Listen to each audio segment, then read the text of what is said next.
Bueno, la biografía del autor, Santiago Castro Gómez, nació en Bogotá en 1958. Es un filósofo conocido por sus trabajos genealógicos sobre las herencias coloniales en Colombia y por sus estudios críticos sobre filosofía y política. Este texto, La Hibris del Punto Cero, Ciencia, Raza e Ilustración en la Nueva Granada, 1750-1816, en Bogotá, en la Universidad Javeriana. La ibris del punto cero se trata más o menos de entender por qué las élites criollas del siglo XVIII realizaron una traducción in situ de la ciencia ilustrada con independencia de los condicionamientos o del contexto espacial que se oponía en la calidad de colonia española en el territorio neogranadino. Esta pues es como la pregunta guía de la investigación del autor.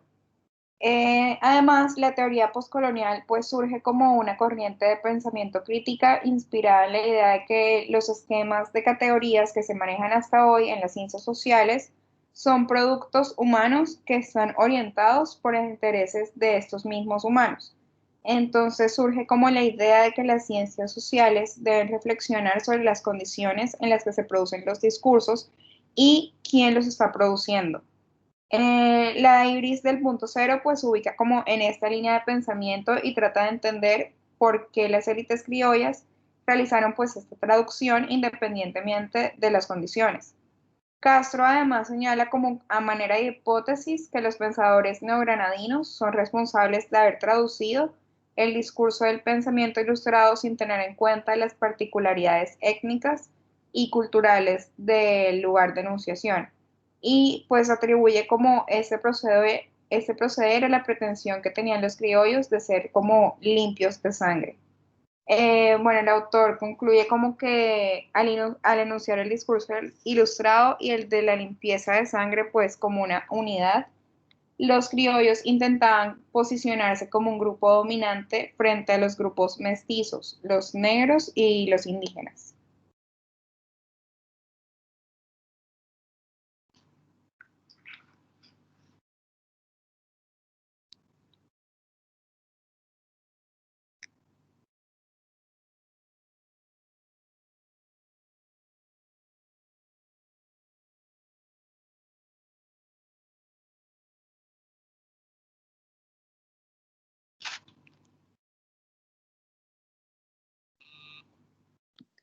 El paradigma de la modernidad colonial.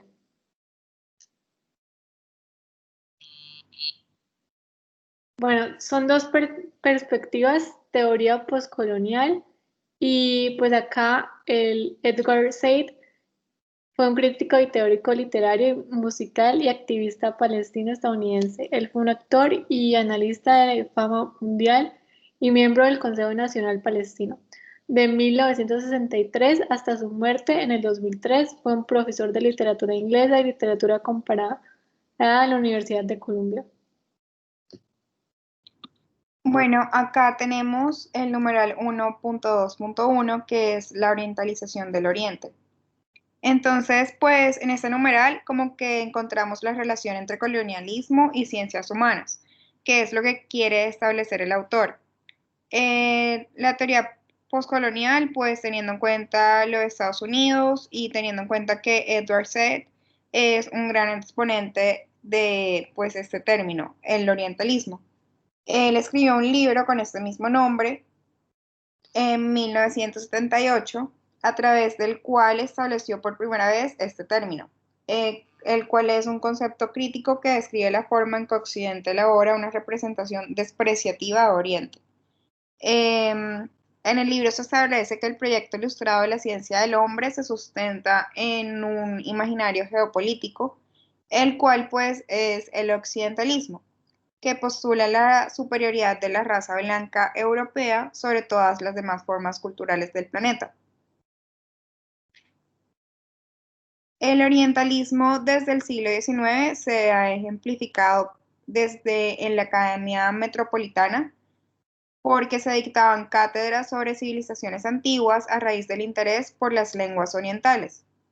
Y pues podemos ver cómo el dominio de Gran Bretaña sobre India permitió que se conocieran textos y religiones del mundo asiático, elementos que pues eran poco o nada conocidos en Europa o para Europa, y pues el magistrado William Jones, perteneciente a la burocracia colonial de Inglaterra, el cual tenía como conocimiento sobre lenguas como sánscrito, árabe y hebreo, afirmó en una conferencia en 1786 que las lenguas europeas tienen un origen en común que conlleva hasta el sánscrito. Esta afirmación tuvo un impacto sobre la comunidad científica europea, lo que dio lugar a una nueva disciplina de las ciencias humanas, la filología, la cual es una ciencia humana que planteaba lo que los filósofos como Hegel habían establecido previamente, que era que Asia corresponde al pasado de Europa y que lo que conocemos como civilización tuvo sus inicios en Asia, pero tales elementos fueron como recogidos por Grecia y por Roma, lo que constituye hoy por hoy el referente cultural correspondiente al pasado de la Europa moderna.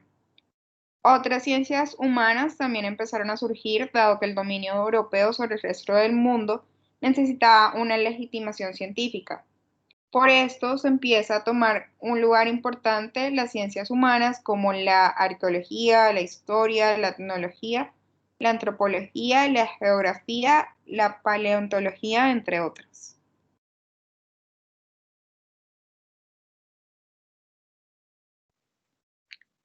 Bueno, a partir de esto es posible observar el entusiasmo que tuvo Europa por conocer las civilizaciones asiáticas y cómo este entusiasmo corresponde al deseo por rastrear el origen de Europa que yace en el pasado de las civilizaciones asiáticas y que revelan la intención europea por la construcción histórica del presente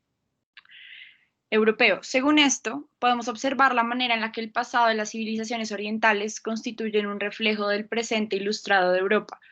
Claramente, el presente de Asia no tiene relación alguna con Europa, en tanto la civilización moderna ya había superado las facetas antiguas de las manifestaciones culturales asiáticas.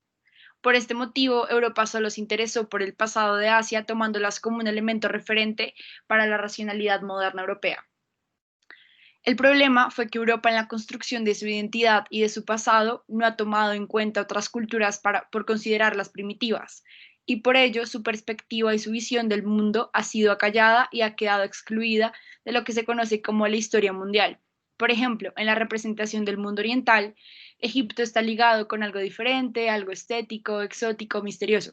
De acuerdo con esto, se evidencia que la historia, como la conocemos hoy en día, está planteada de forma lineal, por lo que en la construcción histórica muchas culturas han quedado excluidas y las han situado de acuerdo a una línea teológica que pretende mostrar una progresión temporal, pero que no permite la coexistencia espacio-tiempo de otras culturas.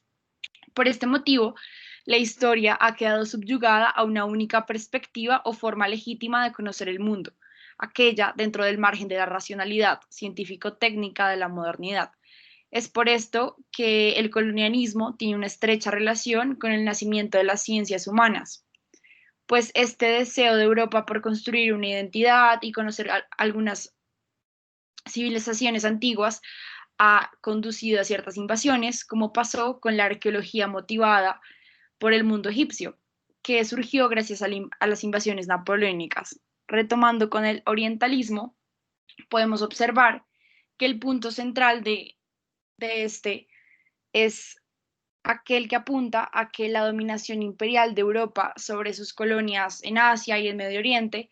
ha supuesto una institucionalización de una cierta imagen o representación sobre lo que significa Oriente y lo oriental. Entonces, nosotros vemos al Oriente de cierta forma, vemos al Oriente desde la perspectiva impuesta por Europa. Entonces, el colonialismo ha tenido varias características, pero la más importante es que el colonialismo moderno va más allá del sometimiento físico y forzoso, sino que requiere de un factor ideológico. Porque sin este factor ideológico no sería posible. Este factor ideológico necesita de un discurso, de una construcción de objeto de estudio a partir de aquellos que son dominados. Entonces, esto significa que sin la construcción de este discurso y sin incorporar el mismo dentro del contexto de aquellos que han sido dominados y de los dominadores, el poder económico y político de Europa sobre sus colonias hubiera resultado imposible. Asimismo, Oriente ha servido para Europa, para que Europa, o bueno, Occidente, se defina como un reflejo de Oriente, que se defina a partir de Oriente, que su imagen, su idea, su identidad, sus experiencias surjan a partir de Oriente. No obstante, toda esta concepción de Oriente no ha sido un imaginario, sino que hay una parte objetiva y hay una parte material. Entonces, el autor nos dice que Oriente es una parte integrante de la civilización y de la cultura material europea. Es por esto que el orientalismo no es algo únicamente subjetivo, sino que se expresa y se representa desde un punto de vista institucional, desde el vocabulario, desde las enseñanzas, desde las representaciones visuales, desde las doctrinas y demás. De igual forma, el orientalismo no es únicamente un estilo de pensamiento que se basa en la distinción que se da como ontológica y epistemológica, sino que también ha sido un gran apoyo para los autores que a partir de esta representación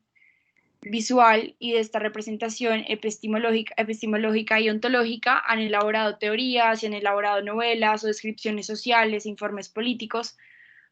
lo que ha ido conformando la imagen que tenemos sobre Oriente. Entonces, estas concepciones del mundo, que son subjetivas,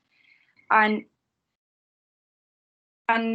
hecho parte del colonialismo moderno,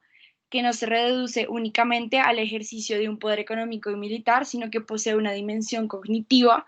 que vamos a conocer como colonialidad.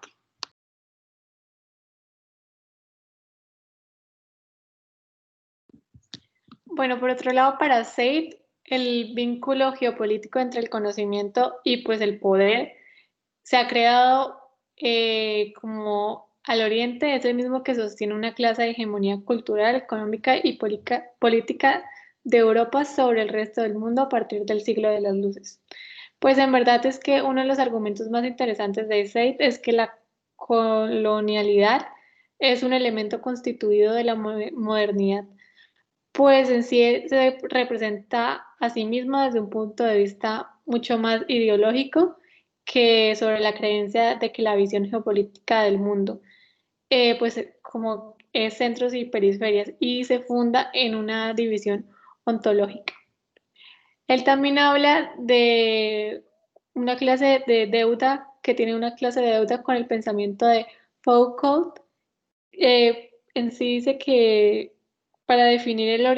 orientalismo hay que emplear una noción del discurso de Michael Foucault, pues la arqueología del saber y el vigilar y castigar,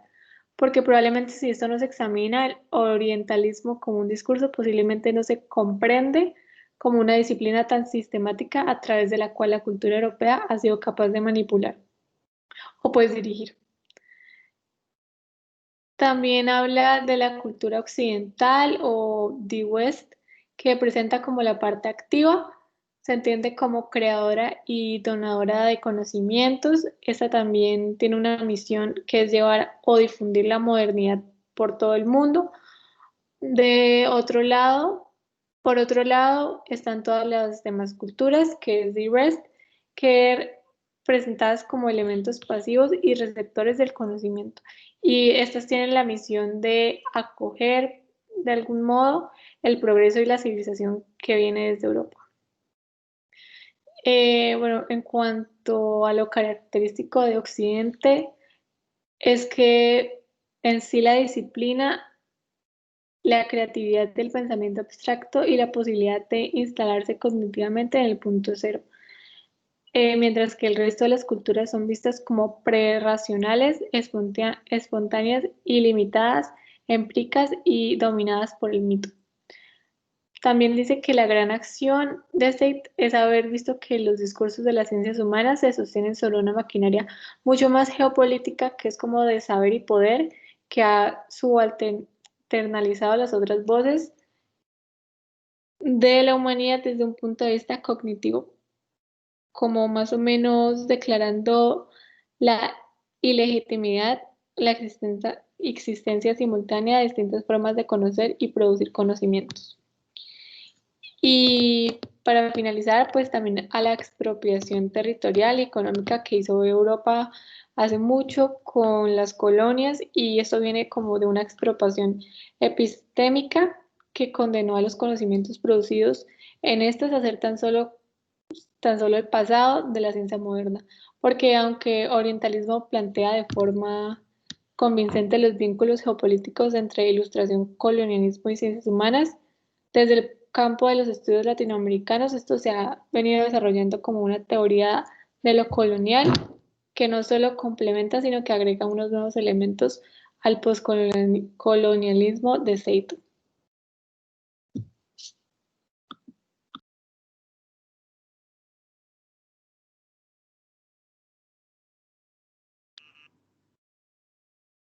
A partir de estas diapositivas podemos observar las representaciones que solemos tener en cuenta cuando nos referimos a Occidente. Entonces, cuando hablamos de esta cultura, pensamos que es activa, que es creativa, que ha sido la que nos ha traído la modernidad,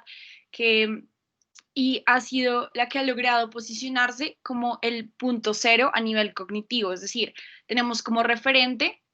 la historia a partir de Occidente. Entonces, pues es muy importante tener en cuenta esas representaciones visuales. Ahora con Oriente han sido las que se han quedado atrás, las que han estado subyugadas a la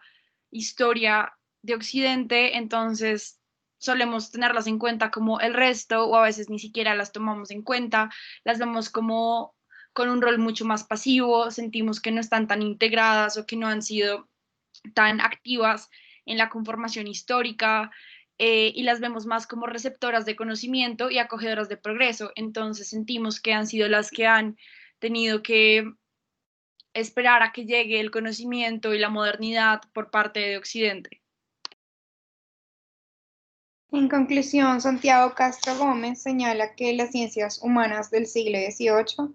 encarnadas principalmente por Hume, Kant y Smith, construyeron como un discurso en el que los pueblos colonizados por Europa aparecían en la escala más baja del desarrollo y sus ideas como parte del pasado remoto de la ciencia, al mismo tiempo que erigía la economía de mercado, las instituciones políticas y la ciencia ilustrada como el estadio más avanzado del desarrollo de la humanidad. Aclara que aunque Edward Said trazó adecuadamente la relación existente entre ilustración, colonialismo y ciencias humanas, en su trabajo titulado Orientalismo, el análisis de esta relación desde América Latina introduce un aporte fundamental a la perspectiva postcolonial, en la medida en que las colonias más grandes e importantes de Europa fueron las colonias occidentales.